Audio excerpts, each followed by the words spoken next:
इसके अलावा baby gender को मालूम करने का कोई मुस्तनद तरीका नहीं है। अल्लाह ताला का एक कानून है कि बच्चे को आगे जैसे आपने फीड कराना है तो उसकी भी तैयारी अंदर बॉडी में शुरू हो जाती है। अस्सलाम वालेकुम प्यारे दोस्तों, आपके बहुत सारे सवालात और उनके जवाबात के साथ हाजिर हूँ अल्ट्रासाउंड डॉक्टर समरा के साथ में। आपके बहुत अच्छे अच्छे कमेंट्स आ रहे हैं और मैंने सोचा कि क्यों ना इनको एड्रेस करें हम और डिस्कस करें। सबसे पहले जो कमेंट में शामिल कर रही हूँ वो है कि मेरा 9th वीक चल रहा है और अब तक सिर्फ सैक और पोल है, प्लीज़ कोई हेल्प करे कि क्या करूँ। अब आप देखें कि 9 वीक्स की प्रेगनेंसी में आपको सिर्फ फीटल पोल और सैक नज़र आएगा, ठीक है, और छोटे छोटे लिम्बर्स उसके अंदर फीटल पोल में 9 वीक्स पे बनना शुरू हो जाते हैं, वो नज़र आएंगे। लेकिन जो आपकी रिपोर्ट होगी ना, जो डॉक्टर आपको देंगे, उसमें वो फीटल पोल का ही साइज़ मेंशन करके देते हैं जिसे CRL कहते हैं, ठीक है।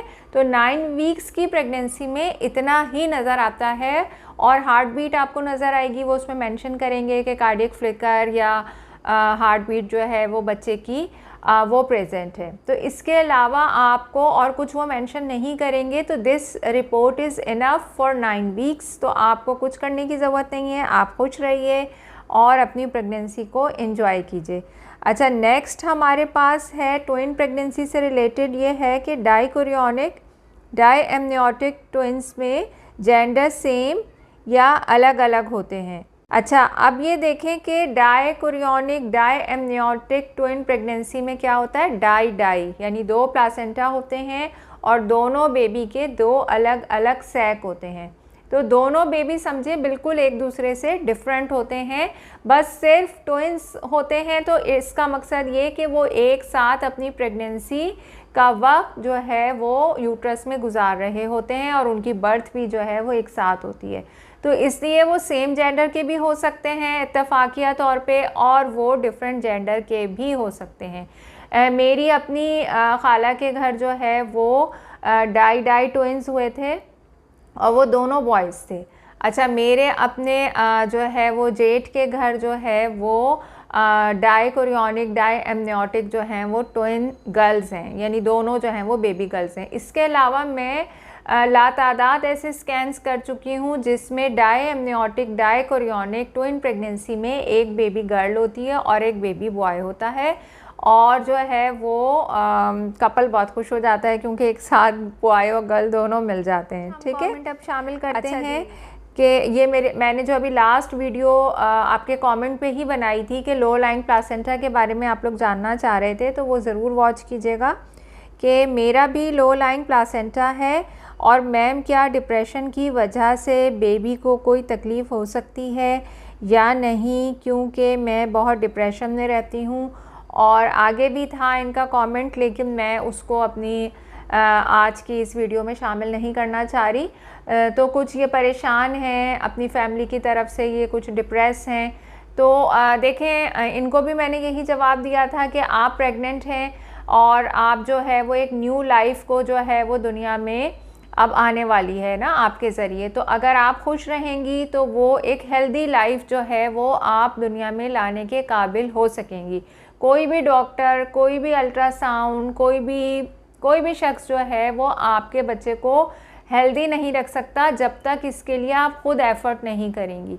तो माँ का खुश रहना और फ्री ऑफ टेंशन रहना जो है वो बहुत ज़रूरी होता है हर लिहाज से। तो अगर देखें, माँ हेल्दी नहीं होगी, माँ स्ट्रेस फ्री नहीं होगी, डिप्रेशन में होगी, तो क्या होगा कि उसकी माँ खुश नहीं है तो वो सही से अपना खाना पीना भी नहीं करेगी, अपना ख्याल भी नहीं रखेगी। माँ का ब्लड प्रेशर बढ़ सकता है, बच्चा IUGR में जा सकता है और बहुत सारी कॉम्प्लिकेशंस हो सकती हैं।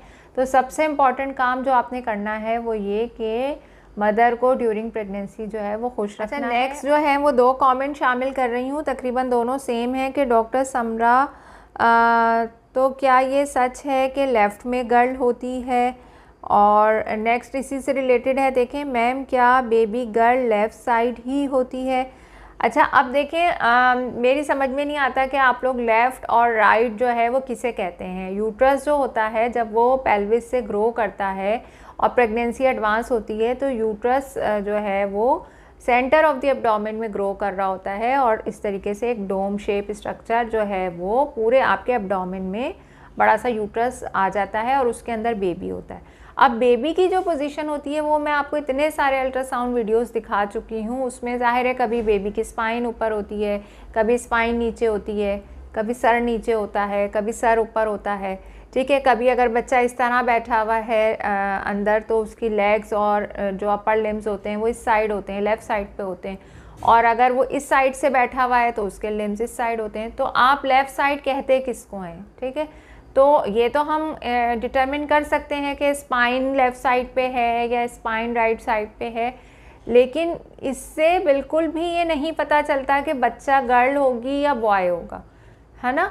क्योंकि देखें कोई भी बच्चा किसी भी तरीके से बैठ सकता है ना। अब देखें जब बच्चा डिलीवर हो जाता है, आपके पास एक प्यारा सा बेबी आ जाता है, तो चाहे वो बॉय हो चाहे वो गर्ल हो, वो दोनों साइड करवट ले रहा होता है, वो दोनों साइड जो है वो टर्न हो रहा होता है। तो राइट और लेफ़्ट साइड कुछ भी नहीं होता और इससे बेबी का जेंडर नहीं पता चलता। अच्छा, अब नेक्स्ट क्वेश्चन अगेन जेंडर से मुतालिक है कि ऑब्लिक पोजीशन में जेंडर मालूम हो जाता है। जी हाँ, हर पोजीशन में बेबी का जेंडर मालूम हो जाता है, चाहे ओब्लिक हो, चाहे ट्रांसवर्स हो, चाहे ब्रीच हो, चाहे सेफेलिक हो। इन चारों में अगर आप मुझसे पूछें कि किस में जेंडर मालूम करना सबसे मुश्किल काम है तो वो ब्रीच पोजीशन है।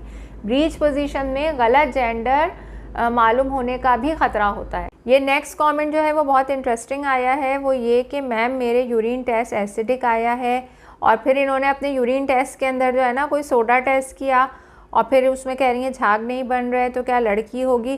किसी भी यूरिन टेस्ट से, किसी भी ब्लड टेस्ट से आपको ये पता नहीं चल सकता कि आपका बेबी गर्ल होगी या बेबी बॉय होगा। देखें, आपके बच्चे को चेक करने के लिए डॉक्टर अल्ट्रासाउंड लिखती हैं ना, आप अल्ट्रासाउंड करवाने आते हैं। सिर्फ जब आपकी प्रेगनेंसी की कंफर्मेशन करवानी होती है तो डॉक्टर आपका एक ब्लड टेस्ट लिखती हैं जो कि बीटा एचसीजी कहलाता है ना। तो उस टाइम पे आप एक ब्लड टेस्ट करवाते हैं जिससे ये पता चलता है कि आपके तकरीबन कितने वीक्स की प्रेगनेंसी है। वो बिल्कुल शुरू में आपकी प्रेगनेंसी के होता है, या आप कभी कभी यूरिन टेस्ट में अपनी प्रेगनेंसी चेक कर लेते हैं। इसके बाद जितने भी आपके ब्लड टेस्ट होते हैं, जितने भी आपके यूरिन टेस्ट होते हैं थ्रू आउट 9 मंथ आपके हो रहे होते हैं, वो डिफरेंट दूसरी चीज़ें मालूम करने के लिए हो रहे होते हैं। शुगर के टेस्ट हो रहे होते हैं, थायराइड के टेस्ट हो रहे होते हैं, TSH देख रहे होते हैं डॉक्टर, आपका ब्लड देख रहे होते हैं कि खून की कमी तो नहीं है, वाइट सेल कितने हैं, प्लेटलेट्स कितने हैं, CBC जिसे आप कहते हैं, यूरिन DR का टेस्ट हो रहा होता है, क्योंकि प्रेगनेंसी में बहुत ज़्यादा इंक्रीज रिस्क हो जाता है यूरिन इन्फेक्शन का। और समटाइम्स तो ऐसा होता है कि पेशेंट को कोई सिम्टम नहीं होते और यूरिन में इन्फेक्शन पेशेंट रन कर रही होती है। तो ये सारे टेस्ट जो होते हैं ना, ये आपकी हेल्थ को अच्छा रखने के लिए डॉक्टर करवा रही होती हैं, और इसलिए कि आपका जो बेबी है वो भी हेल्दी रहे। लेकिन इनमें से किसी भी टेस्ट का मकसद ये नहीं होता या उसकी आप रिपोर्ट से ये एनालाइज करें कि इससे बेबी गर्ल होगी या बेबी बॉय होगा। सिर्फ और सिर्फ जो है वो बेबी की DNA टेस्टिंग के ज़रिए या अल्ट्रासाउंड में जेनिटेलिया देखने से आप बेबी का जेंडर मालूम कर सकते हैं। इसके अलावा बेबी जेंडर को मालूम करने का कोई मुस्तनद तरीका नहीं है। बाकी गैस करने के लिए वो बहुत सारी चीज़ें आपके पास वीडियोस पड़ी हुई हैं, लेकिन उसको सिर्फ आप एक जो है एन्जॉयमेंट के लिए देखना चाहते हैं तो देखें। इससे आगे उस पर बिलीव करने की या उसके बारे में सोचने की ज़रूरत नहीं है। अच्छा, नेक्स्ट जो है ये ब्रेस्ट से रिलेटेड मैंने कुछ वीडियोस अपलोड की थी। ये भी मेरी तमाम प्रेग्नेंट ख़वातीन से गुजारिश है कि वो जाके ये ब्रेस्ट अवेयरनेस की वीडियोस ज़रूर देखें, क्योंकि देखें जैसे जैसे आपका बच्चा ग्रो कर रहा होता है, आपकी प्रेगनेंसी एडवांस हो रही होती है, तो साथ में क्या हो रहा होता है कि आपके ब्रेस्ट की भी डेवलपमेंट हो रही होती है। और अल्लाह ताला का एक कानून है कि बच्चे को आगे जैसे आपने फ़ीड कराना है तो उसकी भी तैयारी अंदर बॉडी में शुरू हो जाती है। तो और फिर जब आप फ़ीड करा रही होती हैं तो उस दौरान भी और फीडिंग ख़त्म कराने के बाद भी समटाइम्स ख़वातीन को ब्रेस्ट में कुछ गुठलियाँ महसूस हो सकती हैं, जिनको हम आम अल्फाज में मिल्क सिस्ट कहते हैं, ठीक है, और हम लोग मेडिकली उसे गैलेक्टोसील कहते हैं। तो इसी से रिलेटेड मैंने एक वीडियो बनाई थी। इसमें इन्होंने क्वेश्चन किया है कि गैलेक्टोसील कितने ईयर्स तक प्रॉब्लम नहीं करती, मींस के कोई बड़ा मसला नहीं क्रिएट हो सकता। प्लीज़ इंफॉर्मेशन और ज़रूरी है कि ऑपरेशन करवाएं। अगर साइज़ कम हो रहा हो तो मेडिसिन से डायग्नोस कर सकते हैं। मतलब ये गैलेक्टोसील के बारे में पूछना चाह रही हैं। तो देखें, गैलेक्टोसील जो है वो एक मिल्क सिस्ट होती है और ये बिल्कुल बिनाइन होती है। ये कभी भी कैंसर में डेवलप नहीं हो सकती। लेकिन समटाइम्स ऐसा होता है कि गैलेक्टोसील के अंदर इन्फेक्शन हो सकता है, क्योंकि एक सिस्ट है ना, एक एरिया है जहाँ पे मिल्क पड़ा हुआ है, मिल्क जमा हुआ है, तो उसमें सुपर इम्पोज्ड इन्फेक्शन हो सकता है, एब्सिस बन सकता है। गैलेक्टोसील का साइज़ बहुत ज़्यादा बड़ा हो सकता है।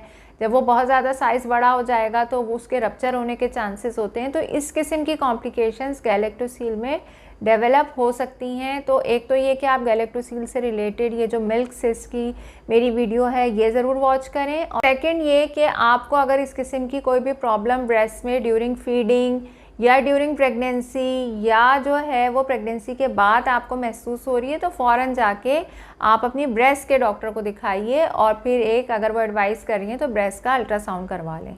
बस एक लंप सा आपको मोबाइल सा लंप यानी मूव कर रहा होगा, वो इस तरह ब्रेस्ट में फील हो रहा होता है, तो वो ख़तरनाक नहीं होता और ना ही उसमें कैंसर डेवलप होने के चांसेस होते हैं। लेकिन अगर वो आपको घूमता हुआ जो लंप है वो दर्द कर रहा है या एकदम उसका साइज़ बढ़ रहा है, तो फिर आपने फ़ौरन अपने डॉक्टर से रुजू करना है।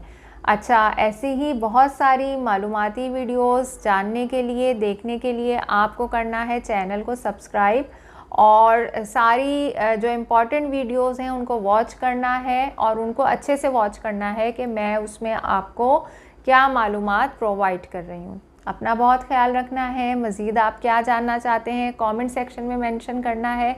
मुझे इजाज़त दीजिए। अल्लाह हाफ़िज़।